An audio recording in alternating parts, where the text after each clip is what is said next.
Hi friends, welcome to Rajahmundry home recipes. ఈరోజు మన వీడియోలో పులుపులుగా కారంగా ఎంతో రుచికరంగా ఉండే పచ్చి మామిడికాయతోటి పులిహోర ఎలా తయారు చేసుకోవాలో ఈ వీడియోలో చూద్దాం. సమ్మర్ అంటేనే పచ్చి మామిడికాయల సీజన్ కదండి. అలాంటప్పుడు ఇలాంటి రెసిపీ చేయాల్సిందే కదా. దీనికోసం నేనైతే ఇక్కడ 2 గ్లాసుల దాకా బియ్యం తీసుకుంటున్నా. ఏ గ్లాస్తో బియ్యం తీసుకుంటామో అదే గ్లాస్ తోటి పావు గ్లాస్ కన్నా కొంచెం తక్కువ శనగపప్పును వేసుకోండి. బియ్యంలోనే శనగపప్పు వేసి ఉడికించడం వల్ల పులిహోర రుచి అనేది అమోఘంగా ఉంటుంది. వాటర్ యాడ్ చేసుకుని బియ్యాన్ని శనగపప్పుని శుభ్రంగా ఒక 2 సార్లు నీట్గా వాష్ చేసేసుకోవాలి.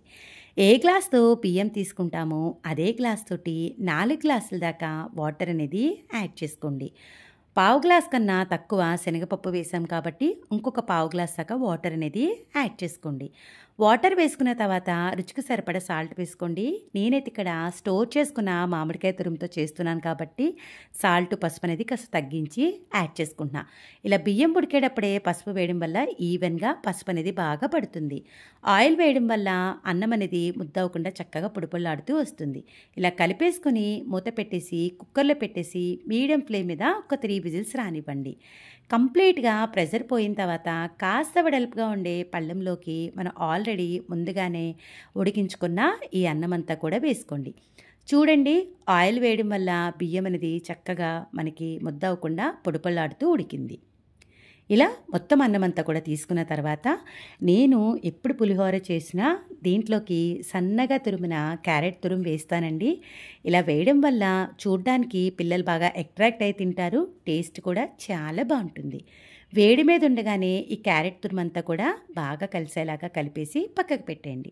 ఇప్పుడైతే పోపు పెట్టుకుందాం. పాన్ పెట్టి ఆయిల్ వేసుకోండి. హీట్ అయిన తర్వాత కొద్దిగా జీడిపప్పు, ఒక 2 కప్పుల దాకా గ్రౌండ్ నట్స్ వేసుకోండి. పులిహోర పోపు ఎప్పుడు వేపినా కూడా ముందుగానే గ్రౌండ్ నట్స్ వేస్తే కనుక తొందరగా వేగిపోతాయి.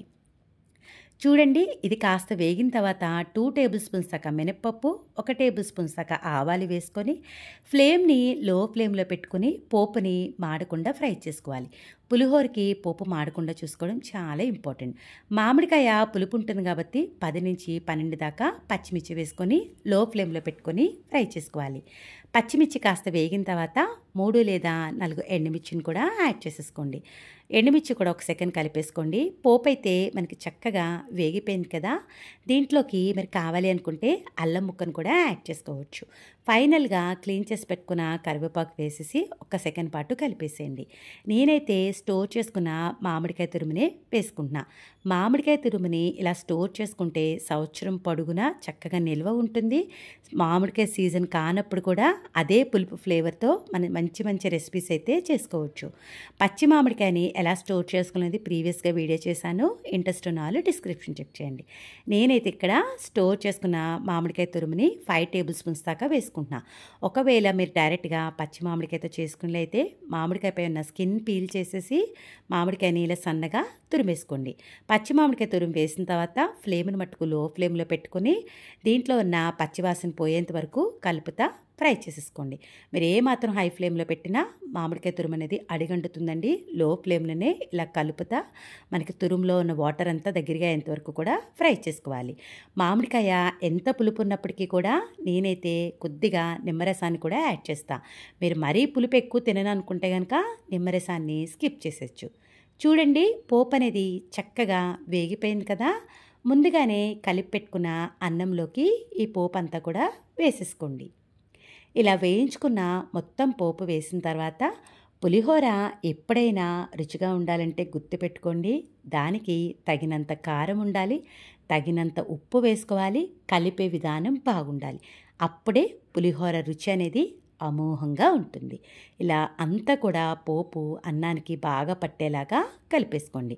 అడుగు నుంచి పైకి, పైనుంచి అడుగుకి అంతా కూడా ఈవెన్గా కలిసేలాగా కలిపేసుకోవాలి. మనం కలిపే విధానంలోనే పులిహోర రుచి అనేది బాగుంటుంది. చూడండి, చక్కగా కలిసిపోయింది కదా. పచ్చి మామిడికాయతో పులిహోర తయారు చేసుకోవడం ఇంత ఈజీగా అనిపించిందా? వీడియో నచ్చిందా? అయితే ఒక్క లైక్ ఇవ్వండి. మీరు ఇచ్చే లైక్ వల్ల మన వీడియో ఇలాంటి మరికొంతమందికి అయితే చేరుతుంది. మీరు కూడా పచ్చి మామిడికాయతో పులిహోర ట్రై చేసి ఎలా వచ్చిందనేది మీ అమూల్యమైన ఫీడ్బ్యాక్ని నా కామెంట్ సెక్షన్లో తెలియజేయండి. Thanks for watching my video. Please like, comment, share, subscribe my channel.